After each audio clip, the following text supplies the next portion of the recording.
Saya boleh berdoa sekali lagi? Mari kita berdoa. Bapa, kembali kami mengucap syukur kepadamu Tuhan, sebab kami sadar kalau bukan karena Tuhan, tidak ada satupun kami masih ada di tempat ini. Sebagaimana kami adanya Tuhan sampai dengan hari ini Tuhan, semua hanya karena kebaikan-Mu ya Tuhan. Semua hanya karena kasih karunia-Mu Tuhan. Tidak bisa kami mengandalkan kekuatan kami. Ketika kami mengandalkan pikiran kami, maka kami pasti akan semakin jauh daripada Tuhan. Ketika kami mengandalkan kekuatan kami, maka kami akan semakin merasa kelelahan Tuhan. Kami akan kehabisan tenaga, sampai kami mungkin tidak akan sanggup berbuat apa-apa lagi. Tapi Tuhan, Engkau Tuhan yang akan menggendong kami. Ketika kami jatuh, Engkau mengangkat kami. Ketika kami melakukan hal-hal yang bodoh, Tuhan tetap menolong kami. Kami bersyukur sebab kami punya Tuhan, dan Tuhan yang mengasihi kami. Bukanlah Tuhan yang mengasihi dengan mengharapkan balas, tapi Engkau Tuhan mengasihi kami dengan kasih agape. Ketika Kau mengasihi kami, Engkau tidak berharap kami mengasihi Engkau kembali, sebab Engkau tahu tidak ada satu manusia pun yang sanggup mengembalikan kasih-Mu yang sempurna. Apa yang dapat kami kerjakan hanyalah menerima dan menerima segala kebaikan Tuhan dalam kehidupan setiap kami. Terima kasih Bapa yang baik. Hamba mohon pengurapan daripada Roh Kudus. Kuasailah hati dan pikiran hamba-Mu ini, sehingga hamba-Mu ini bukan berbicara berdasarkan pikiran logika manusia, tapi hamba berserah kepada tuntunan daripada Roh Kudus. Tuntun hati hamba-Mu ini Bapa. Berkati mulut, lidah hamba-Mu, supaya boleh menyatakan apa yang menjadi isi hati Tuhan, yang menjadi kehendak Tuhan bagi setiap kami. Dan buatlah kami mengerti dan memahami. Dan kami percaya Tuhan akan sediakan kekuatan bagi kami untuk kami melakukan semua yang Kau kehendaki. Di dalam nama Tuhan Yesus, semua kita yang percaya diberkati Tuhan. Mari bersama katakan amin. Boleh kita berikan tepuk tangan buat Tuhan kita yang ajaib. Haleluya. Nah, shalom. Puji Tuhan, Tuhan baik. Kalau hari ini bisa sampai di tempat ini, itu hanya karena kuasa Tuhan. Saya percaya kalau saya hanya mengandalkan kekuatanku, gak sanggup saya sampai di sini. Sebab jaraknya juga cukup jauh. Lalu kemudian kalau saya melihat betapa perjalanan itu, kalau diukur dengan akal logika manusia, itu adalah perjalanan yang berbahaya ya. Wah, ini bisa nanti begini, nanti bisa begini nih, kan gitu ya. Tapi di sepanjang daripada perjalanan, saya kemudian hanya berdoa, ya Tuhan, Engkaulah satu-satunya. Engkaulah satu-satunya penolongku. Engkaulah satu-satunya penghiburku. Engkaulah satu-satunya kekuatan bagiku. Yang percaya, kita berikan tepuk tangan.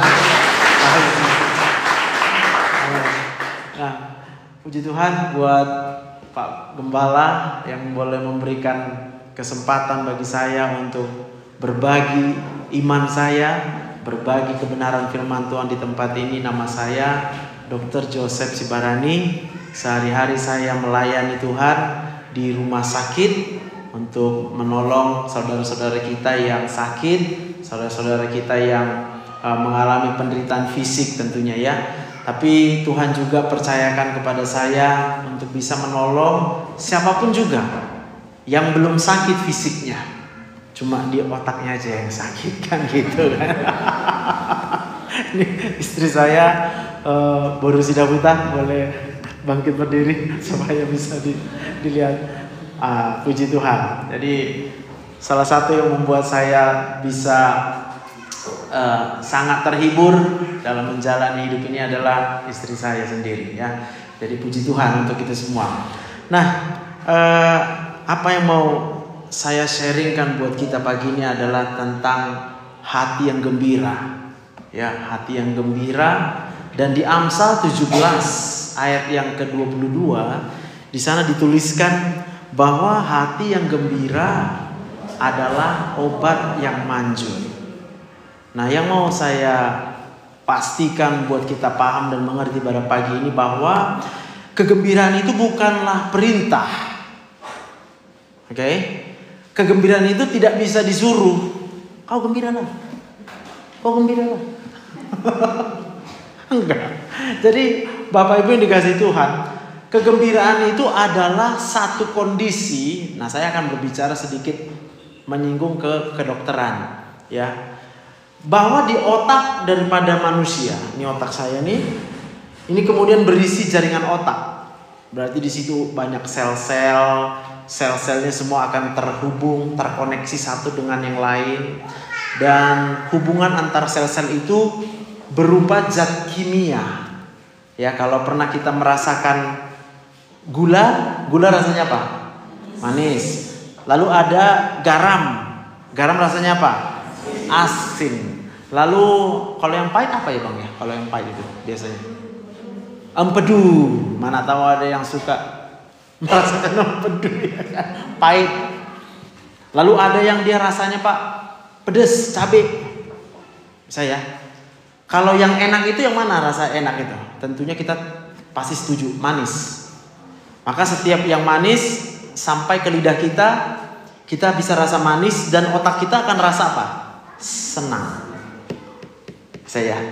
Hati yang gembira, ya, perhatikan baik-baik. Hati yang gembira itu adalah berdasarkan apa yang diterima oleh otak kita. Kalau kita menerima banyak hal yang baik dalam hidup ini, kita bisa gembira. Katakan amin. Kalau kita menerima banyak hal yang mengecewakan dalam hidup ini, maka kita akan kehilangan kegembiraan. Ya, dengan lain kata, gembira itu adalah satu keadaan di otak kita, bahwa otak itu menghasilkan hormon. Hormon itu zat kimia. Jadi kalau kita gembira, zat kimia di otak kita itu namanya endorfin. Endorfinnya akan meningkat, banyak endorfinnya. Sampai sebegitu banyaknya orang mungkin bisa mengecewakan kita, berbuat hal yang mau menyakiti kita, tapi karena zat kimianya tadi banyak, kita bisa ketawa-ketawa aja lihat dia.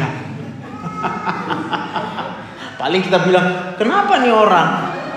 Lagi sakit ya? Orang kalau misalnya itu zat gembiranya atau endorfinnya itu banyak, maka ketika dia menghadapi masalah dan persoalan, dia pun pasti bisa tenang-tenang saja. Tenang. Tapi coba kita ingat ketika kita menghadapi masalah dan persoalan, lalu kita jadi panik. Aduh, jangan gitu. Aduh, nanti bahaya. Aduh. Ya kan? Kalau ibu-ibu paniknya jadi cerewet dia tiba-tiba kan? Jangan begitu. Iya kan? Kalau bapak-bapak paniknya dia akan jadi marah-marah, suaranya keras. Udah, jangan kayak gitu. Aku tak suka itu, tak suka. Iya kan? Sebagian bapak-bapak juga ketika dia panik, dia ambil senjatanya, namanya rokok. Ditarik rokoknya. Jadi tenang aku. Bu, apa yang mau saya katakan di sini? Kalau ada mungkin orang yang kita kenal, lalu dia sedang menikmati rokok, ya. Kenapa dia menikmati rokok? Karena rokok itu membuat zat tenang di otaknya. Kenapa dia perlu zat tenang? Karena dia sedang menghadapi persoalan yang berat dalam hidupnya. Dia sedang menghadapi tekanan yang kemudian membuat dia menjadi stres. Lalu, kalaulah kita melarang dia merokok, jangan kau merokok, ya kan? Dalam hatinya apa? Gak taunya kau apa yang sedang ku alami. Pahit kali hidupku. Cuma rokok ini yang buat aku tenang. Nah, saya berdoa hari ini, hanya Allah yang menjadi sumber ketenangan. Hanya dekat Allah saja aku tenang. Kita berikan tepuk tangan. Amin. Menyanyi lagi satu lagu. hafal lagu Aku Punya Tuhan Yang Besar ya. Jadi kita hidup itu semua karena Tuhan memberikan kita hidup. Katakan amin. Haleluya.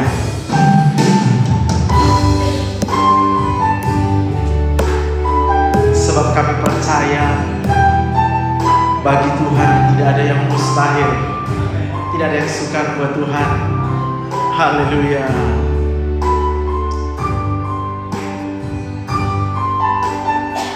Katakan, ku hidup karena percaya.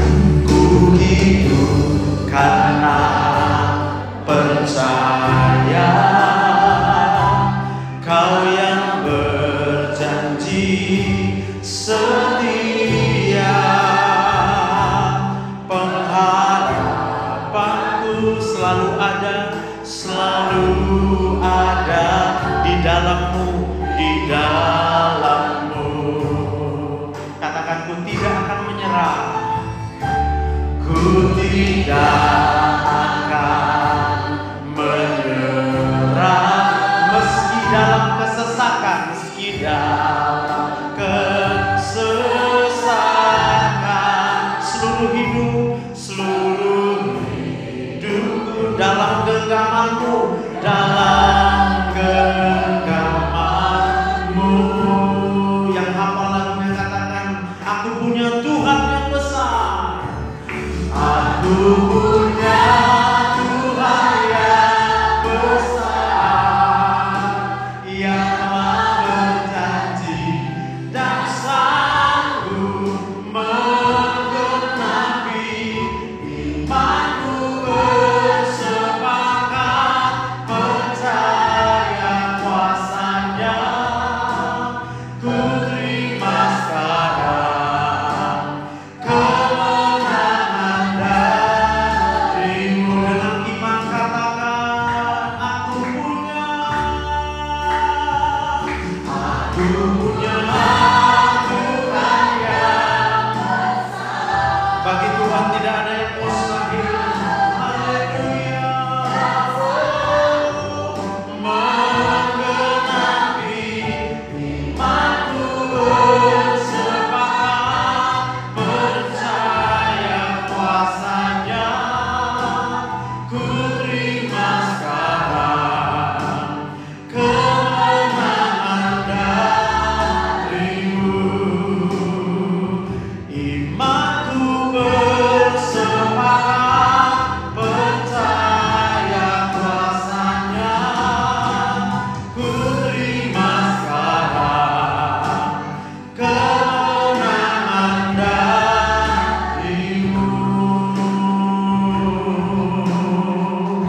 Yang percaya kita berikan tepuk tangan. Haleluya, haleluya. Amin. Coba bilang kiri kanannya, aku memaafkanmu.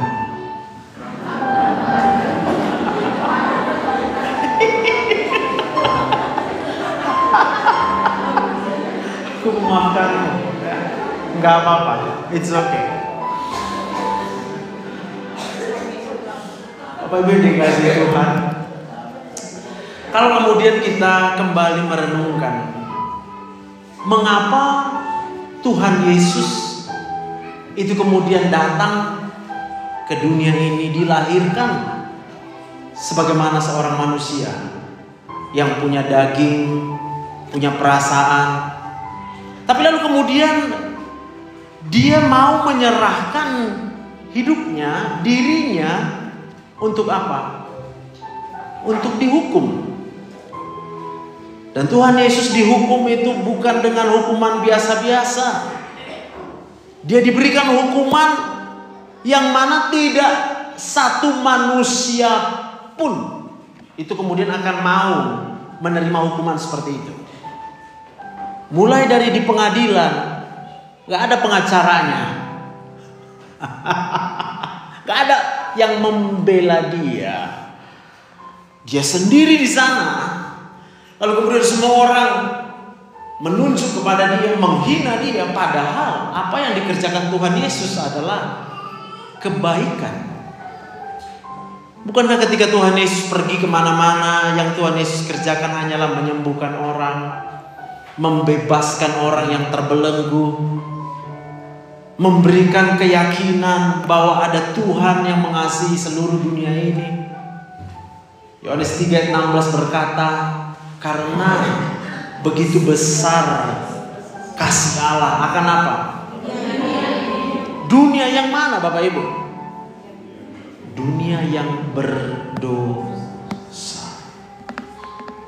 Bahkan Tuhan Yesus bilang sendiri, aku datang bukan untuk orang baik. Dia datang buat kita. Untuk siapa? Kita yang sedang tidak baik-baik saja. Gak apa-apa. Kalau kita hari ini datang Pak, sebenarnya rasa hati kita gundah gulana, gak apa-apa. Gak ada yang marah sama Papa. Kalau ada yang marah nanti bilang sama Tuhan Yesus ya. Tuhan Yesus, tengoklah aku lagi sedih, dimarahi aku sama Dr. Joseph. Bilang. Nanti Tuhan Yesus yang bilang sama aku datang untuk orang sakit Dr. Joseph, bukan untuk orang baik-baik. Yang mengerti katakan amin. Kalau hari ini kita sedang merasa benar-benar tertekan, kita kehilangan pengharapan, kita gak punya sukacita di dalam hidup kita, tidak apa-apa. Kenapa? Karena ketika orang sedang mengalami hati yang gembira, maka hormon endorfinnya sedang tinggi. Tapi ketika kita sedang mengalami hal yang mengecewakan, kita jadi takut, kita khawatir, kita panik, kita marah, kita bahkan sampai depresi begitu, putus asa, putus pengharapan.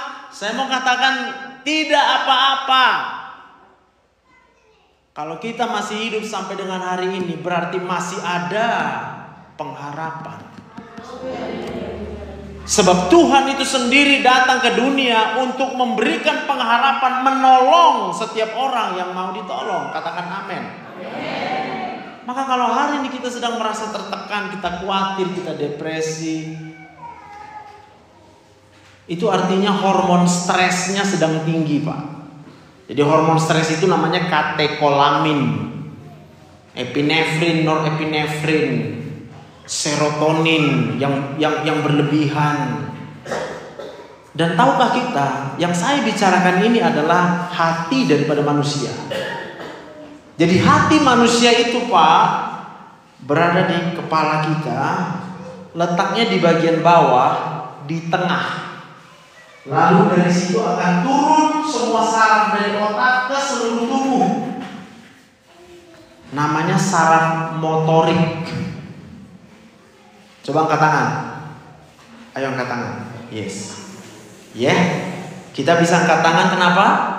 Karena otaknya memerintahkan tangan untuk diangkat, yang kanan. Sampai bisa paham? Ketika kita mengangkat tangan, maka saraf yang memerintahkan kita untuk angkat tangan itu harus melewati pusat perasaan manusia tadi. Kalau ada tadi kita yang mengangkat tangan dengan rasa terpaksa, enggak apa-apa.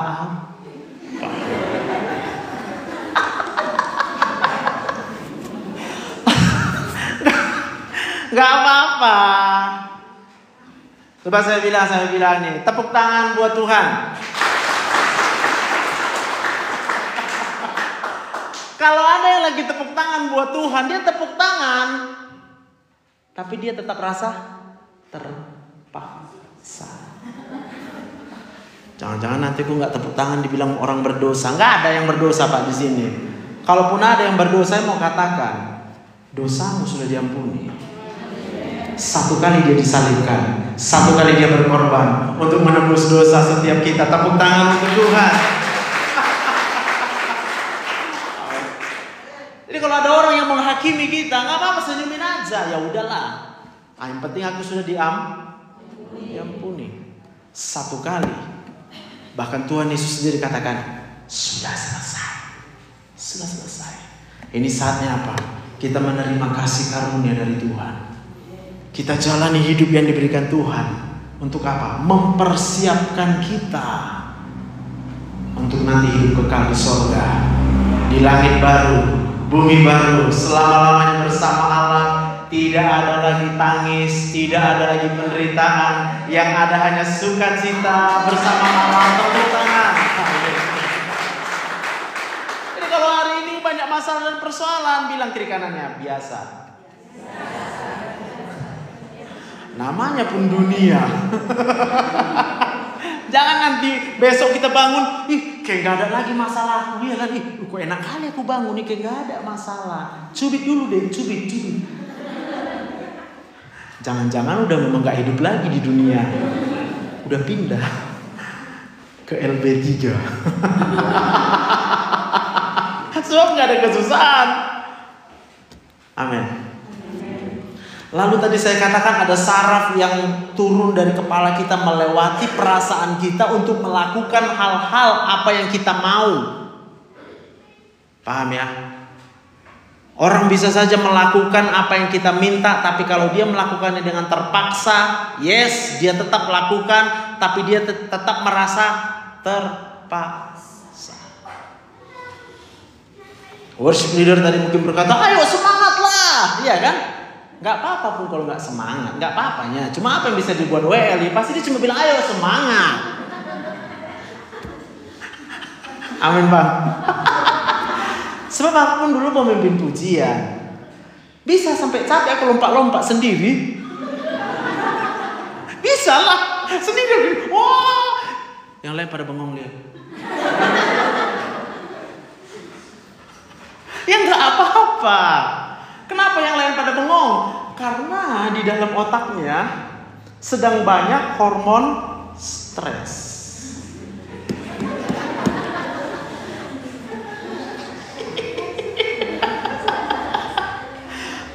Nah, amin. Pernah nggak kita diberi teh manis, tetap rasanya kurang? Yang pernah coba angkat tangan.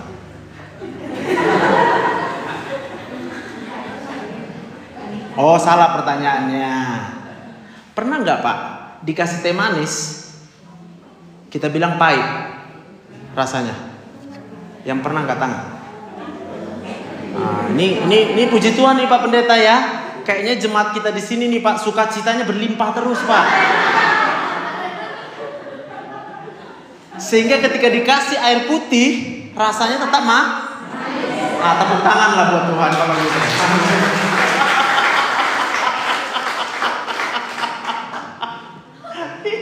Atau kayak saya bilang tadi Pak, sebagian pada punya pelarian ini. Bapak-bapak pada merokok terus lancar rokoknya, misalnya. Ya kalau dia merokok terus, kita kasih apapun dalam hidupnya, dia rasa baik-baik saja. Gak ada yang kurang. Amin. Yang tersakiti cuma orang lain, keluarganya. Ya kan Bu? Ibu setuju.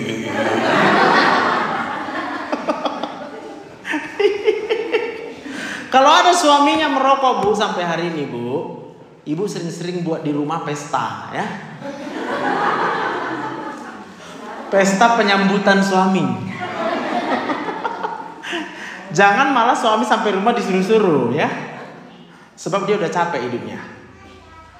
Jadi kalau dia udah pulang, sambut, selamat datang.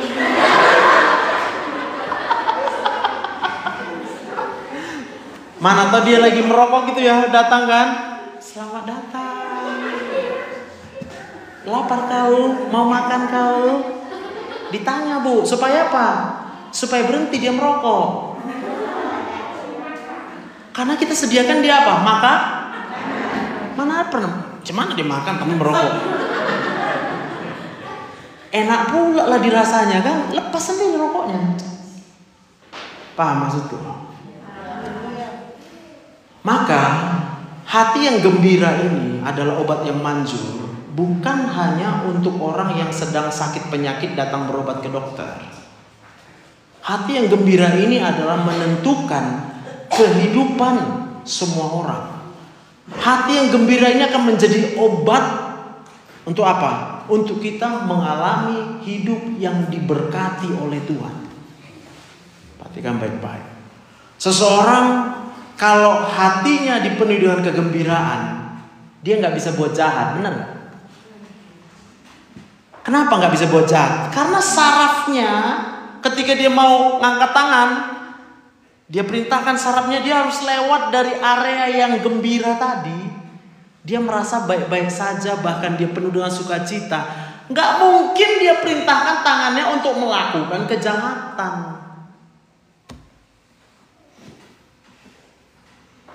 Yang mengerti katakan amin. Amin. Kalau otak kita dipenuhi dengan kegembiraan, apa yang terjadi?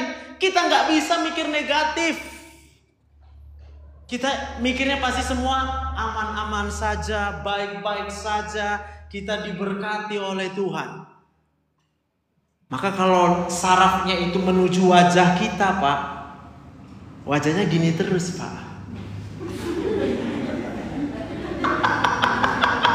Coba lihat kiri kanannya.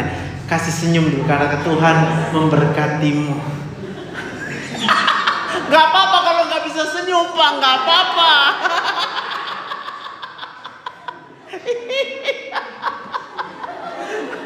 Kita ngerti lah. Hari ini kita semua sama-sama paham. Kalau ada orang gak bisa senyum,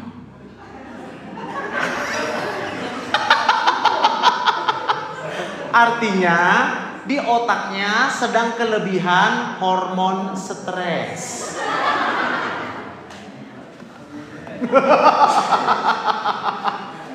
Amin, Bu. Ibu aja ketawa kan? Jadi kalau ada orang muka murung terus, udah disenyumin aja lah. Sebab dalam hati kita, dalam pikiran kita, kita tahu. Kita bahkan kasihan sama dia.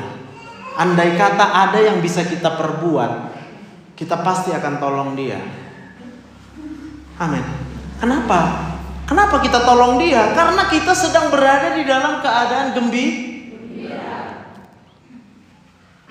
Kita merasa baik-baik saja. Orang mau gimana kita tetap baik-baik saja. Karena yang kita rasakan itu adalah suatu kegembiraan, Pak. Amin. Amsal 17 ayat 22, hati yang gembira adalah obat yang manjur. Amin. Lalu kalau kita ada melihat orang kemudian berbuat hal-hal yang menyakiti kita. Bisa kasih contoh apa yang menyakiti? Misalnya dia ngomong kasar sama kita. Dia kasar. Memanglah kau. Ya. Untuk seseorang bisa bicara, maka dia akan memerintahkan saraf pusat bicara, saraf yang ke bibir, saraf yang ke lidah, saraf yang ke pita suara, saraf ke pusat pernapasan untuk menghembuskan udara. Gitu ya. Lalu dia melewati perasaan tadi. Namanya itu basal ganglia, hipotalamus, amigdala, hipokampus. Ini kan? Soalnya pada ada tadi lihat, betul nggak itu yang dibilang Bapak itu? Maka aku bilang biar jadi betul.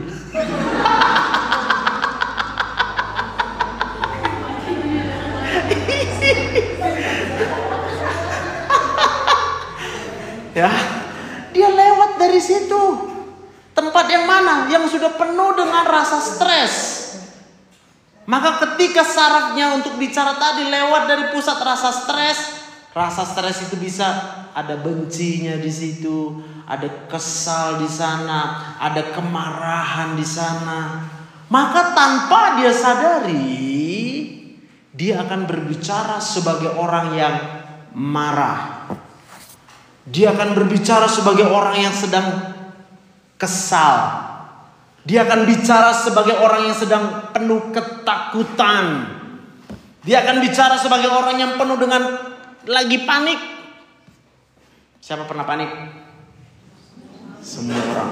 Nah, itu baru bagus, itu bagus. Ini tanda-tanda pemulihan akan terjadi luar biasa di kota ini. Kita berikan tepuk tangan dulu buat Tuhan. Saya berdoa kita keluar dari sini, orang akan kejar ini gereja. Mereka akan bertanya-tanya, ada apa ya? Pulang dari gereja itu kok semua jadi orang yang bahagia ya?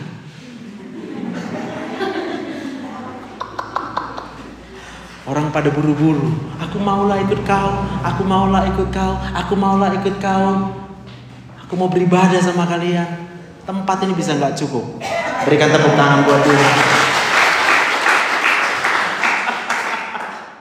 Amin. Kalau hari ini saat ini juga kita masih merasa, aduh, berat kali masalahku. Ada orang nggak punya masalah, Pak? Tanya dulu kiri kanan. Banyak masalahmu.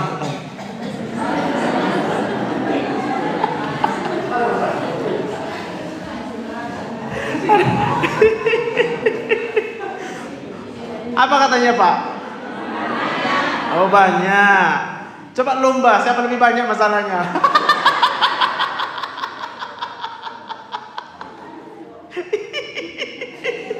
Siapa lebih banyak katanya?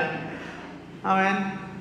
Semua manusia pasti akan mengalami masalah dalam hidupnya. Kenapa? Karena kita harus bertemu dengan orang lain selama hidup, Pak. Dan siapakah orang lain itu? Orang lain itu adalah orang yang mustahil hidupnya baik-baik saja. Bisa paham? Saya kalau berkendaraan di jalan, lalu mungkin ada yang tiba-tiba nyerempet. Kenapa dia nyerempet? Karena dia sedang tidak baik-baik. Paham maksud saya? Kenapa dia harus buru-buru? Ya dia mungkin ngejar setoran. Kenapa dia ngejar setoran? Karena dia sedang panik. Kenapa dia jadi panik? Karena di hadapannya dalam hidupnya dia sedang kekurangan uang. Lalu ketika dia menjadi panik, maka hormon stresnya akan meningkat di otaknya. Sampai sini bisa mengerti ya? Ketika hormon stresnya meningkat, saraf untuk memerintahkan pedal gas diinjak itu jadi kayak ringan kali.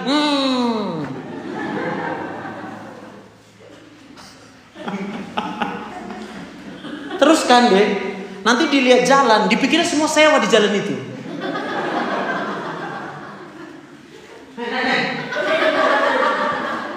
Mana? Sana. Kita sewa di jalan juga memang bingung juga. Gak dipanggil pun abang ini.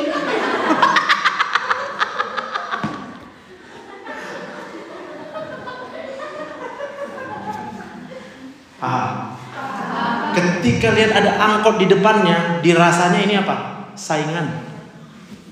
Kenapa? Karena sakit otaknya. Sampai sudah mengerti? Yang saya katakan hormon stres ini berbicara tentang otak yang sedang tersakiti.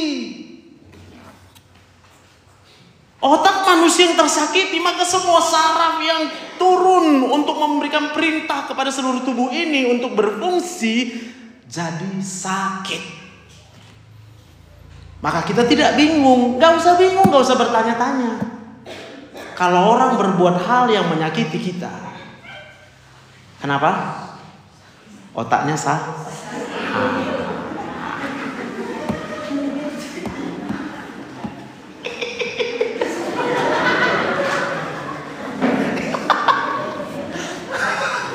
Iya kan?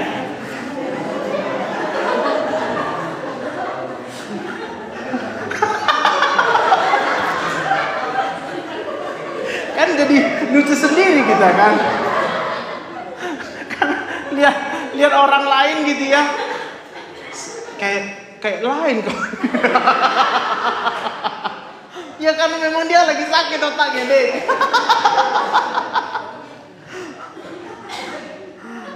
Tapi kalau kita bisa tertawa melihat orang lain, artinya tertawa dalam arti kita bisa tetap merasakan sukacita. Sekalipun kita disakiti, sekalipun kita dikecewakan, itu artinya Tuhan Yesus telah menyembuhkan sakit kita. Kita berikan tepuk tangan buat Tuhan. Ini kalau lihat mertua, kok kayak gitu mertuaku ya? Jawab aja, lagi sakit.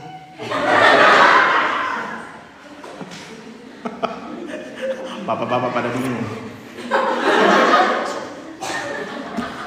Pak, Bapak cuma nggak tahu aja, Pak. Betapa menderitanya di sini semua ibu-ibu yang masih punya mertua. Kenapa orang itu jadi cerewet? Karena itu.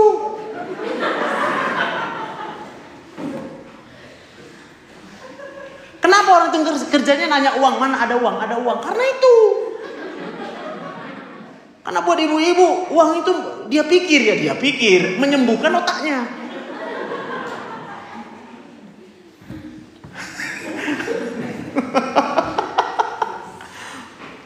Bilang kiri kanannya, hari ini Tuhan Yesus yang sembuhkan aku. Uang tidak menyembuhkanku. Hanya Roh Kudus yang menjadi penyembuhku. Tepuk tangan buat Tuhan. Amin.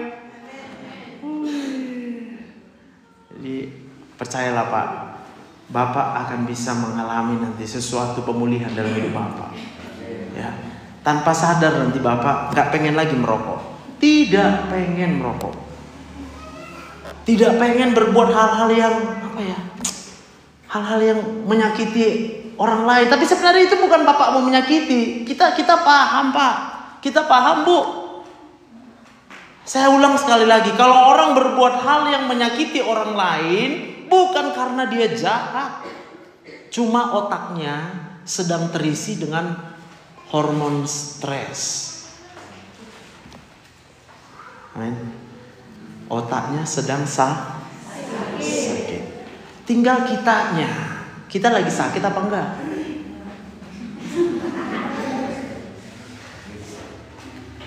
Kalau kita kecewa dengan orang yang menyakiti kita, berarti kita lagi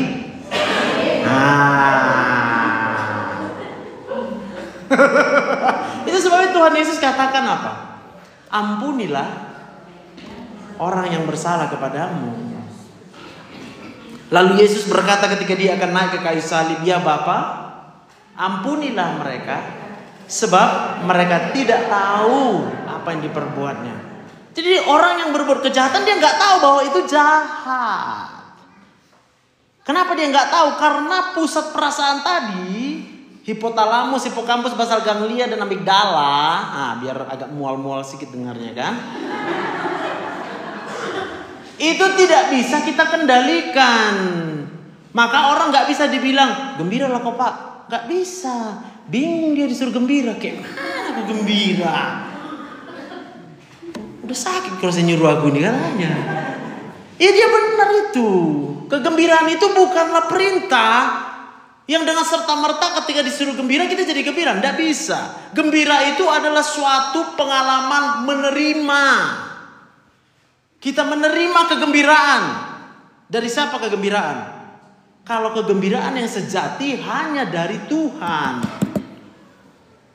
Jadi gak boleh kita gembira kalau punya uang banyak. Ya boleh-boleh aja. Tapi kalau kita gembira karena punya uang banyak, paling lama kita bisa gembira 3-4 hari Bu. Udah hari kelima tahu apa yang terjadi? Yang jadi kita takut uang kita hilang. Mending kalau hanya takut uang hilang. Kecewa uangnya nggak bertambah, kan ngeri kan? Di situnya uangnya 2 miliar, tapi tiap hari ditengok buku rekeningnya, cetak dulu buku rekeningku, entah berkurang, nggak bertambah pula lah ini. Tiap hari disebut, nggak bertambah, kok nggak bertambah 2 miliar ini, kok nggak bertambah 2 miliar ini. Sampai situ bisa paham maksudnya? Manusia itu hanya bisa mengalami kegembiraan sejati ketika dia menerima sumber kehidupan, sumber sukacita yang tidak akan pernah habis. Dan apakah itu yang gak pernah habis? Hidup kita. Kalau sampai hari ini kita masih hidup, itu adalah sumber yang tidak pernah habis. Karena satu-satunya yang memberikan kita hidup itu hanya Tuhan. Yang mengerti tepuk tangan buat Tuhan. Dan siapakah Tuhan itu? Ketika dia memberikan kita hidup. Coba kita tarik napas. Ada napasnya?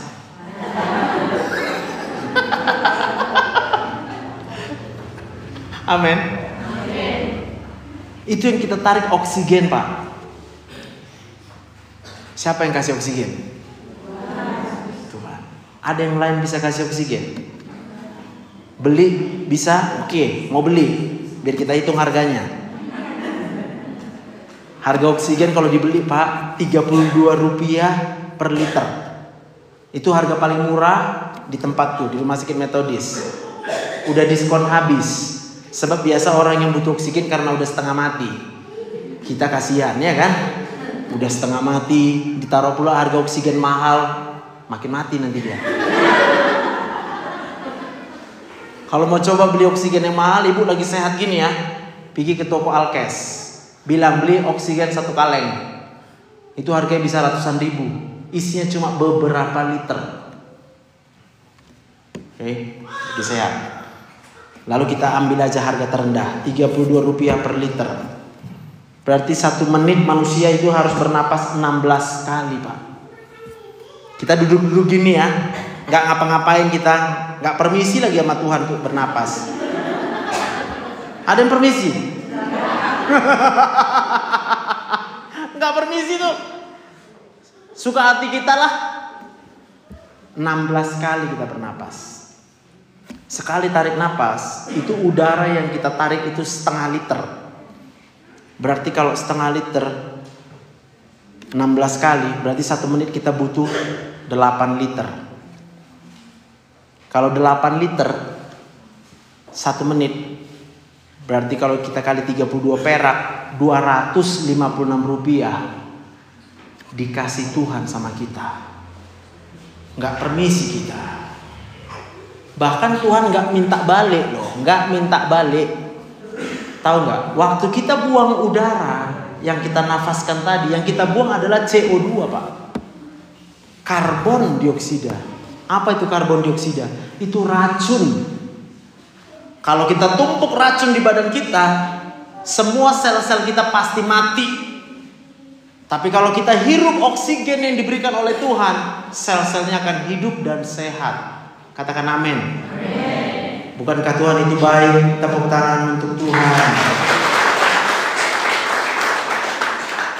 Bukankah kalau sampai hari ini kita masih kurang duit, kita bilang kita kurang duit, tapi kita masih hidup karena kita hidup karena Tuhan saja. Tepuk tangan untuk Tuhan. Ya, aku tahu masih ada yang belum bisa tepuk tangan, nggak apa-apa. Masih bingung. Tapi kan aku nggak punya uang. Masih ada utangku. Tengok udah tanggal sekian ini, aduh udah mau jatuh tempo. Apa nanti ku buat? Pak yang masih punya utang Pak, jual aja dulu semua apa yang kau punya Pak. Bayarkan Pak. Lalu kau hidup bergantung sepenuhnya sama Tuhan. Sebab Tuhan yang menciptakan langit dan bumi. Tidak ada yang mustahil bagi Tuhan. Tidak ada yang tidak mungkin bagi Tuhan. Tepuk tangan untuk Tuhan.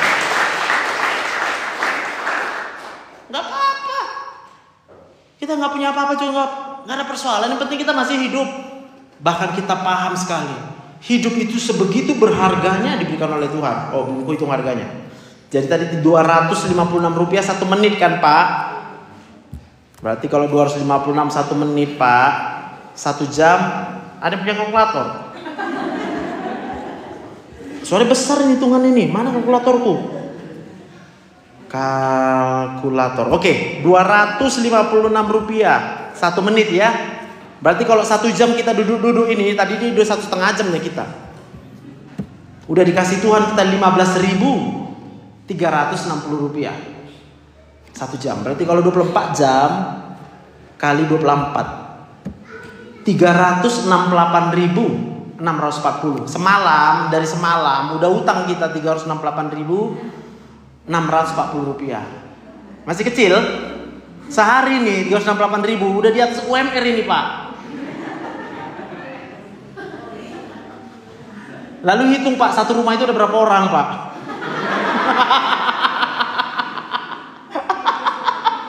Tepuk tangan dulu karena Tuhan itu baik. Lalu ku kalilah 1 tahun 365. Ya masa gak dihitung? Berkat Tuhan mari hitunglah, kau kan kagum akan kasih-Nya. Berkat Tuhan Mari hitunglah, kau niscaya kagum oleh kasih-Nya. Berapa kali kita menghitung berkat Tuhan? Jangan-jangan yang kita hitung hanya masalah, Pak.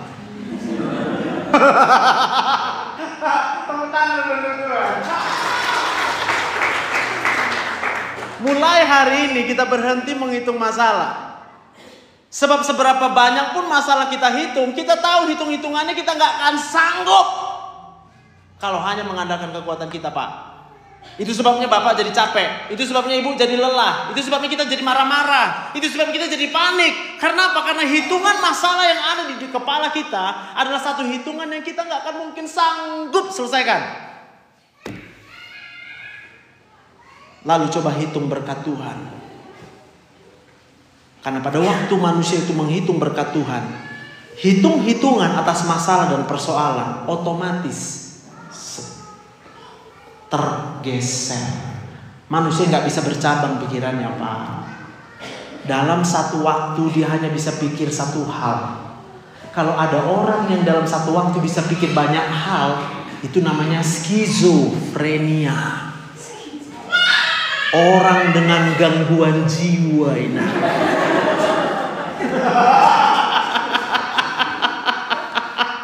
Bahkan ya Pak ya, orang dengan gangguan jiwa itu bisa gini, iya datang semua pikiran kotakku, datang katanya, datang. Kalau hari ini ada kita bilang seperti itu, iya tapi datang sendiri dia, datang sendiri. Ayo bertobat. Mulai dari hari ini hitung berkat Tuhan, itu obatnya.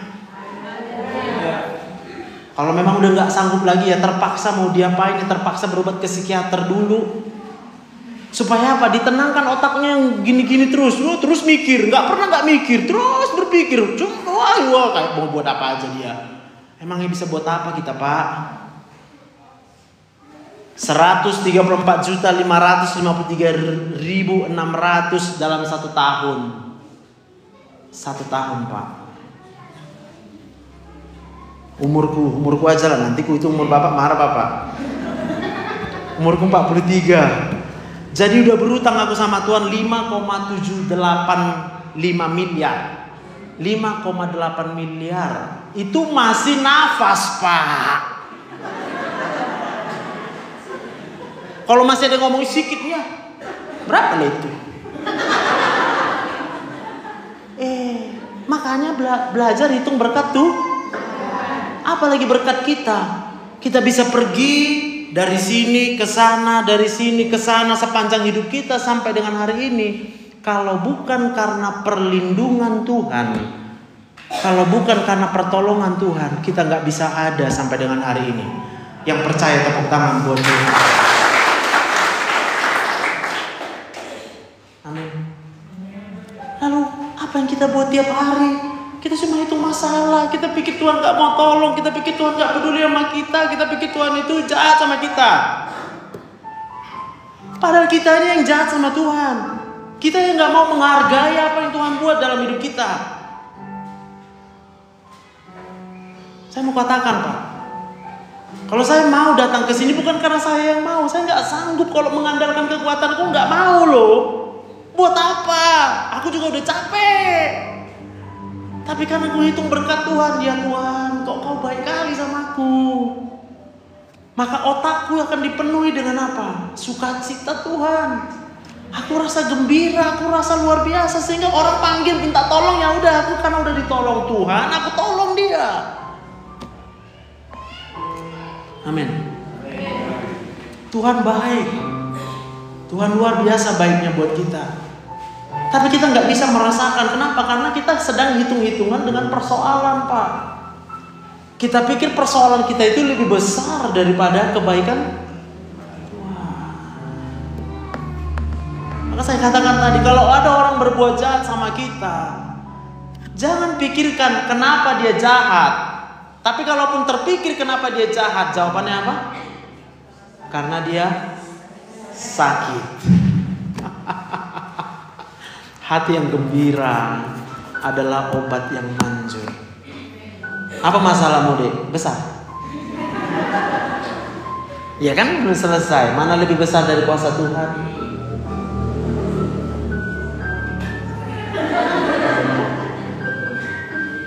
Oh, belum tahu juga. Udah segini hitungannya belum tahu juga.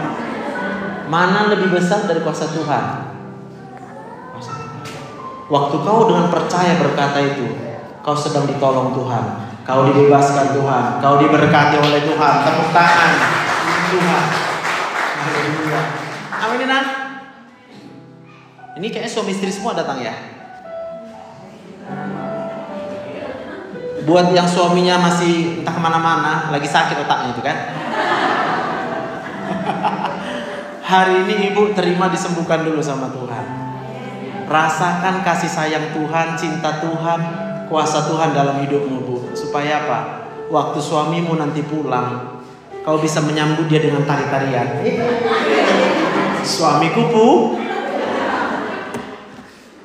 Supaya apa? Suami yang lagi tersesat disambut dengan tari-tarian. Yang namanya suami lagi tersesat, artinya dia nggak tahu rumah dia yang sebenarnya, benar Pak? Dia rasa rumah dia yang selama ini dia tempati bersama dengan istrinya, itu nggak dia rasanya lagi sebagai rumahnya dan istrinya. Maka dia lebih senang sama yang lain, karena dia rasanya yang lain itu yang istri. Rumah lain itu adalah rumahnya. Sekarang kita buat dia ingat lagi, karena otaknya lagi sah. Kita buatlah rumah ini menjadi istana buat dia, supaya sadar, yang mana rumahku ya?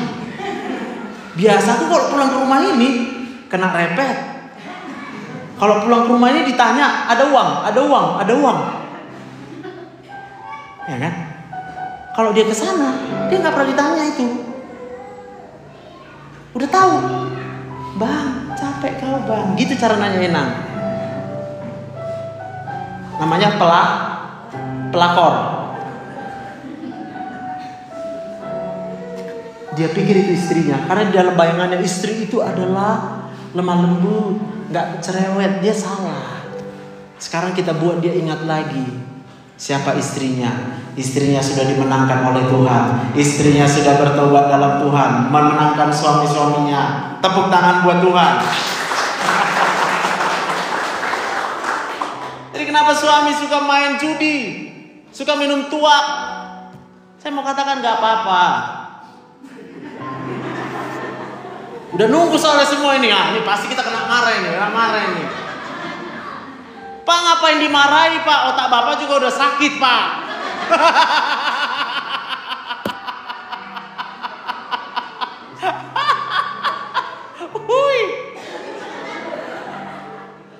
Bu, nanti Bu, buat di RT RW kita itu ya, lingkungan kita masing-masing, buat pertemuan khusus ibu-ibu. Ibu yang udah diselamatkan hari ini, diberkati oleh Tuhan. Ibu paham yang aku katakan ini. Orang kalau udah salah, makin kita marahi, dia pasti akan makin rusak otaknya. Kalau makin rusak otaknya, coba bayangkan ketika dia pulang main judi, ibu marahi, kamu gak ada tahu segala macam. Rupanya jumpa sama perempuan lain, gak marah sama dia. Ditanya lagi, capek kau bang. Paham maksudku? Maka kalau ada suami-suami yang kemudian terikat dengan judi, terikat dengan perempuan, gak suka pulang ke rumah, sukanya minum tuak, buat di rumah dulu tuaknya. Iya gak apa-apa loh. Karena tuak itu mengandung zat yang kalau diminum Pak, Bapak lagi banyak pikiran, dia bisa jadi tenang dia. Itu memang zat tuak. Sekarang kita buat manusia, Amsal 15 ayat 1. Jawaban yang lemah lembut meredakan kegeraman. Jawaban lemah lembut itu bisa menenangkan otak kita, Pak. Tanpa zat apapun. Jadi tenang kita, Pak. Maka ibu kalau pulang dia kayak gitu, kita ajari ibu-ibu, kita ngomongnya lemah lembut ya, supaya otaknya bisa reda, supaya dia bisa sadar lagi. Ya ngapain aku minum tuak? Soalnya aku minum tuak karena maka ketika aku ketemu sama istriku, stresku hilang. Aku gak perlu lagi minum tuak. Aku berhenti merokok. Aku berhenti berbuat yang jahat. Semua karena Tuhan. Tepuk tangan buat Tuhan. Amin. Nah itu belum lagi kita cerita hati yang gembira adalah obat yang manjur. Ketika otak ini stres, maka ada saraf sensorik, saraf dari seluruh tubuh naik ke otak kita supaya kita bisa merasa. Contoh, coba dielus tangannya, elus masing-masing tangannya. Oke, enak nggak? Apa? Jujur-jujur aja, nggak enak juga nggak apa-apa. Lihat ya, kalau kita bisa merasakan enak waktu kita mengelus tangan kita sendiri, berarti otak kita sedang sehat. Tapi kalau kita bilang nggak ada rasanya, nggak apa-apa pak, tangannya bapak lagi sakit. Amin. Kemana lah aku bilang? Gini, suami dan istri ini ya, kita memang berharap istriku bisa sembuhkan aku. Harapanku begitu. Aku pun berharap, dia pun pasti berharap aku nyembuhkan dia. Tapi dalam keadaan dua-dua sedang sakit pak. Ini maka harapan kita satu-satunya hanya Tuhan Yesus. Entah siapa yang duluan, it's okay. Inisiatiflah. Berikan dirimu untuk ditemukan sama Tuhan Yesus. Sebab kita sedang tersesat semuanya. Gak ada kita sedang baik-baik saja, gak ada. Kita cuma sedang tersesat lalu Tuhan datang menolong kita. Tapi ketika Tuhan datang tolong kita, tidak juga ada jaminan bahwa kita akan baik-baik saja seterusnya. Karena kita akan terus bertemu dengan orang-orang lain yang juga sedang sakit otaknya.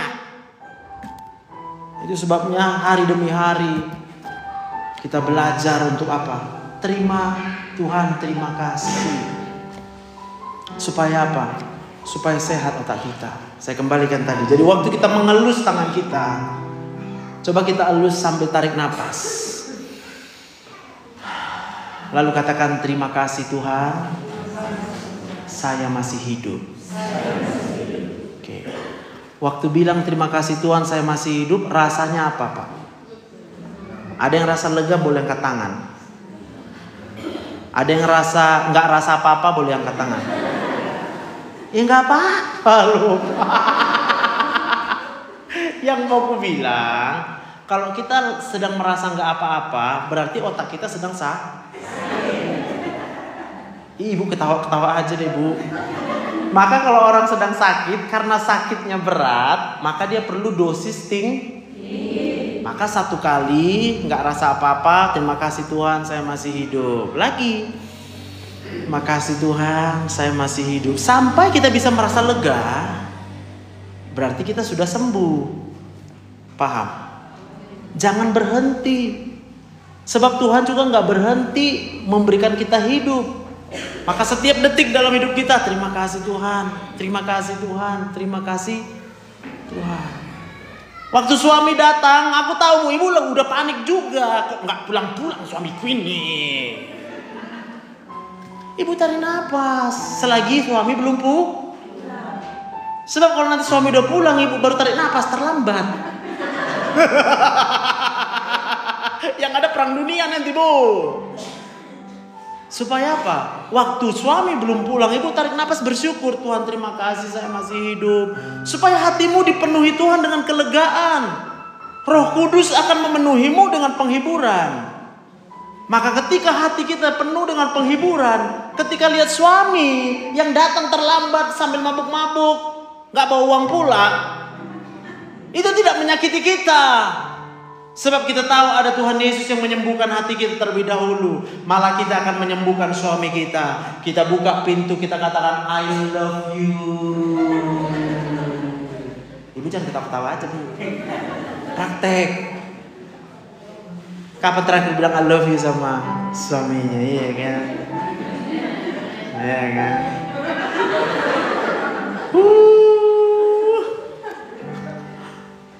Amin. Ibu masih membayangkan aja udah enak kan? Apalagi bilang I love you. Pak, ibu-ibu ini perlu dibelai Pak. Kenapa mereka perlu dibelai? Saraf yang ada di tangan kita, oke? Lihat tangan kita. Dah, itu ada saraf dari otak kita ke tangan Pak. Maka ketika kita penuh dengan bahagia, tangan ini akan bisa merasakan kebahagiaan di sini. Sehingga waktu kita sentuh istri kita dengan otak yang bahagia, dia akan merasa sangat dicintai. Gak bisa cerewet dia. Tiba-tiba reda cerewetnya. Sayang. Ya mungkin Bapak masih harus terikat gitu loh dengan judi ya, belum bisa lepas judinya dia. Kan nggak apa-apa, Pak, udah main aja dulu terus. Cuma Bapak sebelum main judi tarik napas dulu, bukan berdoa supaya menang.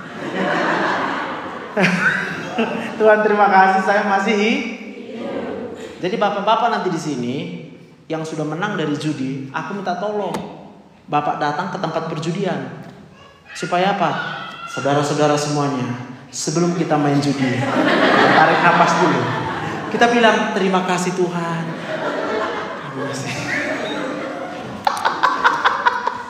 Loh, toh juga semua orang main judi karena pengen bukankah suatu hal yang luar biasa? Ketika Bapak datang ke sana, belum main judi, semua sudah bisa rasa senang. Berikan tepuk tangan untuk Tuhan. Amin. Gak apa-apa. Kalau masih bingung juga gak apa-apa. Otaknya masih sah. Dimaafkan Pak. Belum terlambat. Kalau Bapak masih hidup, berarti Tuhan masih sayang sama kita. Kalau kita masih ada sebagaimana adanya kita, semua hanya karena kasih karunia Tuhan.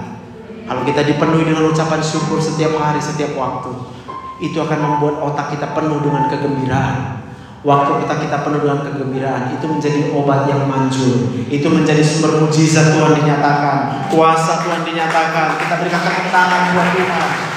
Mari bangkit berdiri, katakan, aku punya Tuhan yang besar, yang telah berjanji dan sanggup menggenapi firman-Mu, bersepakat percaya kuasa-Nya, ku terima sekarang kemenangan dari-Mu. Katakan, aku punya Tuhan,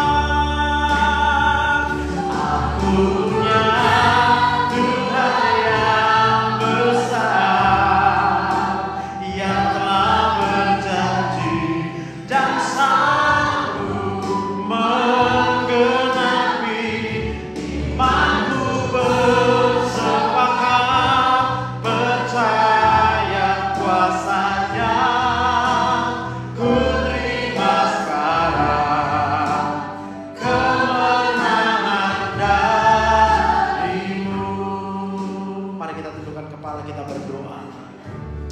Bapa di dalam sorga, kami ucapkan syukur kepada-Mu Tuhan.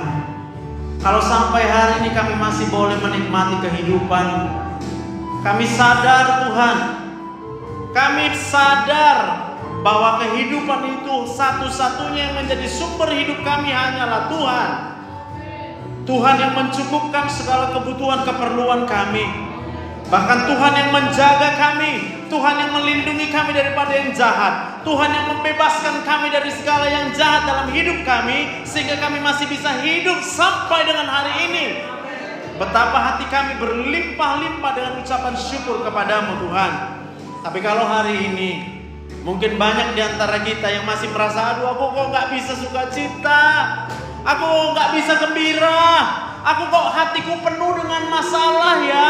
Kok hatiku saat ini penuh dengan beban yang berat. Aku sedang terbeban. It's okay. Enggak apa-apa. Bapak Ibu diam di sana aja. Bapak Ibu diam di sana. Dan saat ini buka hatimu. Aku berdoa untuk kita. Bapa, di dalam nama Tuhan Yesus, ada hal-hal, bahkan terlalu banyak hal-hal yang tidak bisa kami kerjakan ketika kami mengandalkan kekuatan kami sendiri. Banyak hal-hal yang tidak akan mampu kami pikirkan ketika kami hanya mengandalkan pikiran kami sendiri. Bapak, kami perlu Roh Kudus. Hamba berdoa di dalam nama Tuhan Yesus. Engkau ada di tempat-Mu ada saat ini juga. Kau buka hatimu dan katakan, Tuhan, aku perlu Kau tolong. Tuhan, aku mau Engkau tolong. Tuhan, aku tahu Kau sayang sama aku. Di dalam nama Tuhan Yesus, hari ini juga Engkau serahkan tanganmu untuk dipegang oleh Tuhan. Tuhan akan mengangkat engkau. Tuhan akan memberkati engkau. Tuhan akan melindungi engkau. Yes, mungkin masalahmu banyak, persoalanmu banyak, tapi hari ini kau percaya, yakin bahwa bagi Tuhan tidak ada yang mustahil. Yes, banyak orang menyakitimu, banyak orang yang mungkin berbuat hal yang jahat kepadamu, tapi hari ini perkatakan di dalam pikiranmu, semua orang yang berbuat jahat karena otaknya sedang sakit. Dan hari ini engkau berdoa untuk semua orang yang menyakitimu, supaya Tuhan melalui Roh Kudus-Nya menjamah hati orang-orang yang menyakiti kita sampai dengan hari ini, supaya hatinya dipulihkan. Tetapi bagian kita adalah mengampuninya. Dengan cara apa? Dengan menganggap bahwa semua perbuatannya itu bukan karena dia jahat. Kita tidak menghakiminya, tapi hari ini lepaskan pengampunan. Engkau berkata, tidak apa-apa. Orang boleh berbuat jahat, orang boleh menyakiti hati kita, bukan karena mereka jahat, tetapi karena mereka tidak tahu apa yang mereka perbuat. Mereka sedang sakit di dalam otaknya. Kami berdoa ya Tuhan, Engkau pakai setiap kami di tempat ini menjadi alat Tuhan. Untuk apa? Untuk menunjukkan cinta kasih Tuhan. Hamba berdoa untuk daerah Kutam Belin ini Bapak, ada pemulihan Tuhan terjadi di tempat ini. Roh Kudus akan Tuhan curahkan berlimpah-limpah di dalam nama Yesus. Engkau akan mengangkat kehidupan, Engkau akan mengangkat martabat, Engkau akan mengangkat derajat daripada anak-anak Tuhan di tempat ini, di dalam nama Tuhan Yesus. Hamba percaya bagi Tuhan tidak ada yang mustahil. Kami akan melihat kuasa mujizat Tuhan akan lebih lagi dinyatakan di tempat ini. Dokter boleh berkata penyakitnya nggak bisa disembuhkan, dokter boleh berkata nggak ada obatnya, tapi kami percaya Yesus satu-satunya penolong kami yang setia, Yesus satu-satunya penyembuh kami, di dalam nama Tuhan Yesus. Terima kasih Bapa yang baik, sehingga yakin dan percayalah setiap kita di tempat ini Tuhan mau pakai kita. Waktu kita tumpang tangan, orang sakit disembuhkan. Waktu kita mendoakan, orang akan dibebaskan. Waktu kita memberikan kasih peduli kita, orang jahat akan berubah menjadi orang yang takut akan Tuhan. Terima kasih Bapa yang baik. Hamba menyerahkan hidup hamba-Mu ini hanya ke dalam tangan Tuhan. Engkaulah satu-satunya sumber kehidupan setiap kami. Di dalam nama Tuhan Yesus, semua kita diberkati Tuhan. Bersama-sama katakan amin.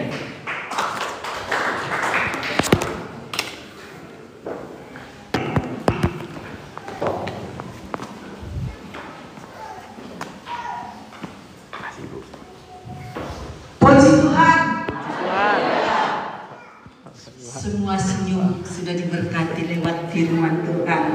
Haleluya.